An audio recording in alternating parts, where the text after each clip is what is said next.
Hi mga best, so ito yung makeup ko ulit. Ayan. O, diba? Ang ganda na pag-shape ng eyeliner. Hindi ito lang, hindi ko makuha ng sakto. So ito nga mga best.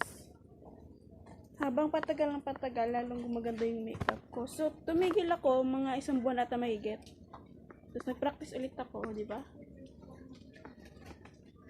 So, kung, di ba, nasabi ko sa inyo na fan ko si Leticia Velasco, yung mahilig mag-makeup. Yun. Velasco ata yung apelido nun. So, kung bago ka pa sa YouTube ko, subscribe mo na yan. Like, share, click the bell button.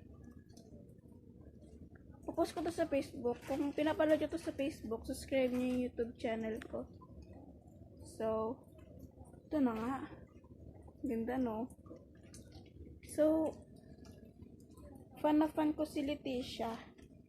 Super fan. Mahilig siya mag-makeup. Ako dati, nag-makeup ako nung bata ako. Oo, mga 7 taon ata ako nun. Dati yung makeup ko lang lipstick, tsaka pulbo lang. Ngayon, marami na akong nilalagay sa mukha ko katulad nito. Ng eyeliner, ng mascara, ng eyeshadow, tsaka ng foundation.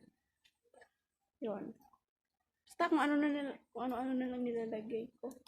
O, di ba? Ganda, no? Bet ko yung mga gantong mukha. So, tag-ulan ngayon. Ito yung namin, no? Yan.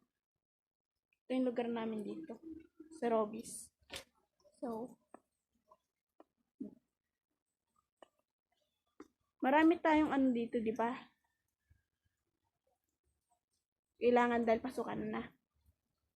So, huwag mo kalimutan mag-like, share, subscribe, click the bell button. So, bye-bye na. See you tomorrow. Sa next video ko na lang ulit. Bye-bye na. See you tomorrow.